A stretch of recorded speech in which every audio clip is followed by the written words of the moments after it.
majina ni Kenyatta, minority whip hapa bunge la mwananchi 1960, ongea usikike. Nataka kukondem kitu ambayo ilifanyika huko Kisii Keumbu, ambayo nimeona ni huyu muhindi amefanya mambo mbaya sana huko Kisii. Amefanya hadi kijana mwingine alikuwa anategemea kwa familia yao ameaga dunia kwa sababu ya huyu muhindi. Kama umetafuta watu kutoka kafara, tafuta wendi wenzako watoe kafara. Acha kutoa Kisii kafara. Tafadhali, hii mambo ya kuwa vijana wanaenda kupiga watu wenzao iishe, ikome.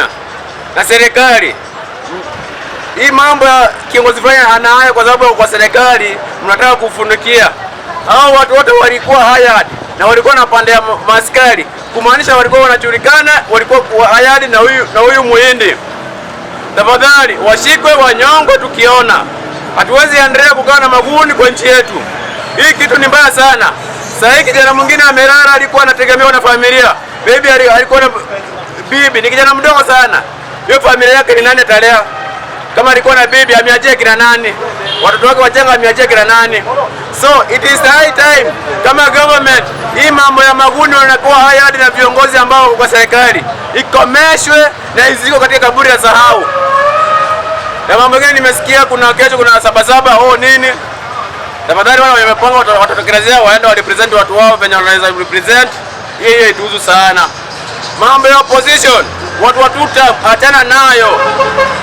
Pilipili usiohira ya kuwashia nini?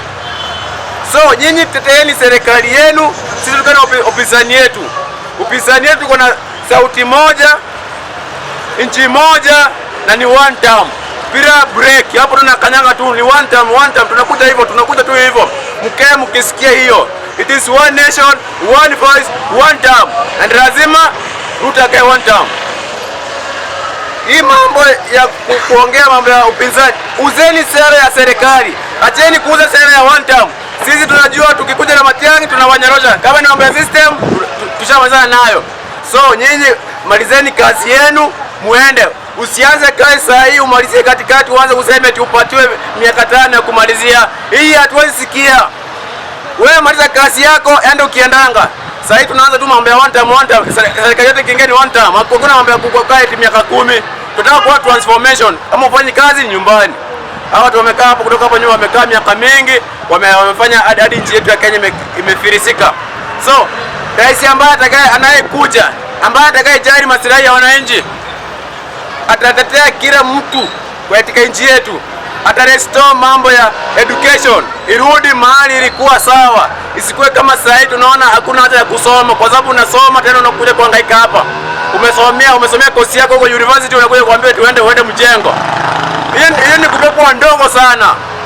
The government is to provide enough facilities to accommodate the youths ambao wamegraduate from the universities, vocational colleges na watu wengine wa polytechnics.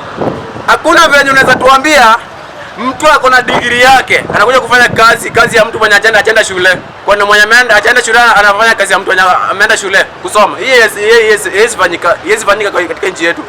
So it is the high time kama government to raise the arm to absorb the graduates ambao wamegraduate kulingana na kozi zao zenye wamefanya. Hakuna venye unaweza tuambia hapa kitu kingine. Asante sana, ni Kenyatta hapa.